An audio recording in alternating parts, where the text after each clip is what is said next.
Menurut Dasko, perombakan pucuk pimpinan di Badan Gizi Nasional ini membuktikan jika pemerintah mendengar masukan dan aspirasi masyarakat dalam pelaksanaan program makan bergizi gratis. Ya, Wakil Ketua DPR RI Sufmi Dasko Ahmad mengapresiasi langkah Presiden Prabowo Subianto yang mencopot Kepala Badan Gizi Nasional Dadan Hindayana serta Wakil Kepala BGN Lodewijk Pusung dan Sony Sonjaya. Menurut Dasko, perombakan pucuk pimpinan di Badan Gizi Nasional ini membuktikan jika pemerintah mendengar masukan dan aspirasi masyarakat dalam pelaksanaan program makan bergizi gratis. Dasko meminta ada evaluasi dan perbaikan tata kelola program makan bergizi gratis usai pergantian pimpinan baru di tubuh Badan Gizi Nasional. Perombakan pimpinan Badan Gizi Nasional ini juga diharapkan tidak menghambat pelayanan MBG yang sudah berjalan. DPR juga meminta pergantian ini bisa memaksimalkan pelaksanaan program terutama di daerah 3T. Dengan adanya evaluasi ini yang dilakukan secara menyeluruh, BGN akan berbenah diri dan terus melayani masyarakat, penerima manfaat, dan pergantian ini tentu tidak akan mempengaruhi pelayanan yang berlangsung selama ini. Dan harapan kami bahwa tujuan pelayanan terhadap terutama daerah 3T dapat segera Ya, Menteri Usaha Mikro, Kecil, dan Menengah Maman Abdurrahman menegaskan tidak ada kenaikan pajak bagi pelaku UMKM di tanah air usai perubahan peraturan pemerintah nomor 20 tahun 2026. Hal ini menjawab ramainya isu kenaikan pajak UMKM di media sosial. Menteri Maman Abdurrahman membantah ramainya isu yang menyebutkan kenaikan pajak penghasilan final atau PPH bagi pelaku UMKM.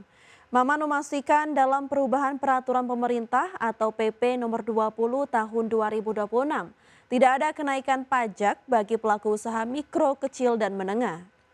Di mana dalam aturan tersebut pelaku UMKM dengan omset di bawah 500 juta rupiah per tahun tetap dikenakan pajak 0%. Sedangkan UMKM dengan omset hingga 4,8 miliar rupiah per tahun, pajak yang dikenakan tetap 0,5% dari omset.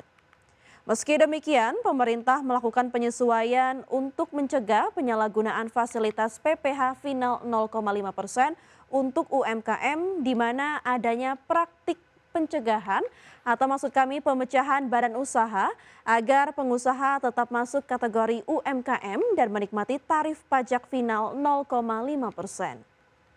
Itu mengenai pajak bagi usaha mikro, kecil, dan menengah.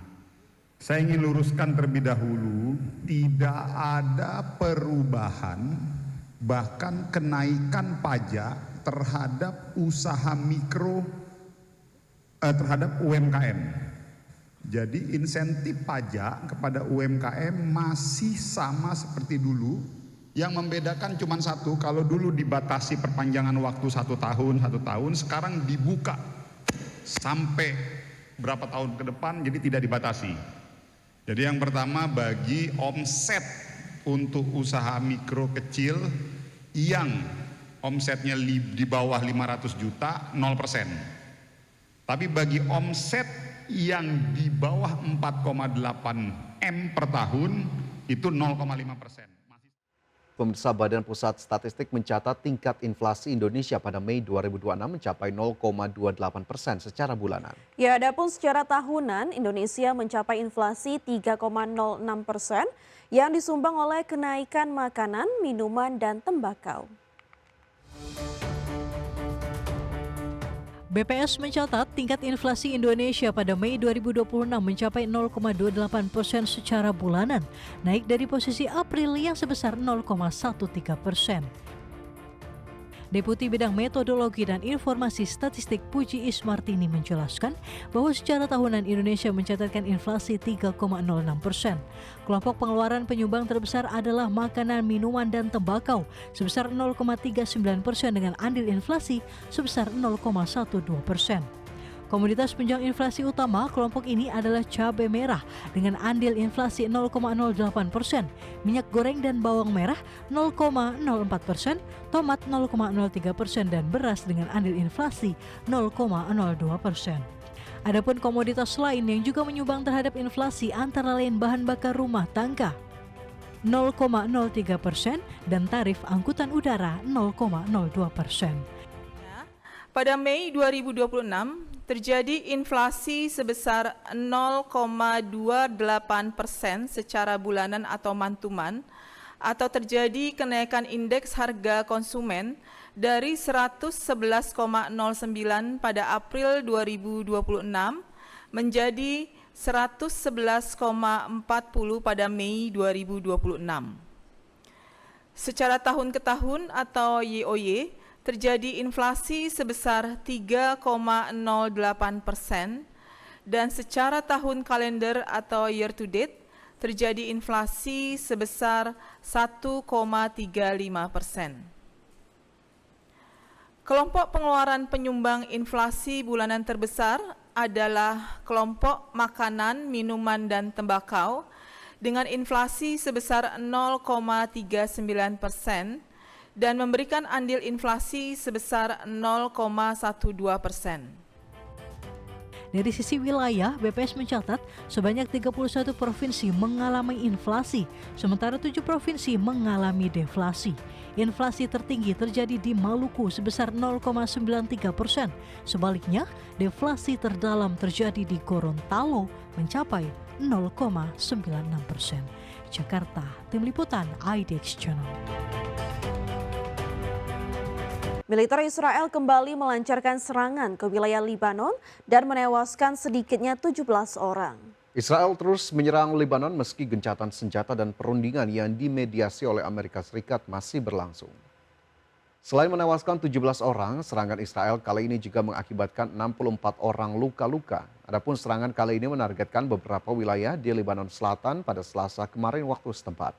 Jatuhnya korban jiwa terbaru ini terjadi ketika pejabat Lebanon dan Israel mengadakan putaran keempat pembicaraan yang disponsori Amerika Serikat di Washington. Perundingan tersebut diadakan untuk menjaga pelaksanaan gencatan senjata dan mengatasi masalah keamanan yang belum terselesaikan. Israel terus melakukan serangan udara dan serangan darat hampir setiap hari di Lebanon meskipun gencatan senjata yang mulai berlaku sejak 17 April lalu dan kemudian diperpanjang oleh Amerika Serikat hingga awal Juli mendatang.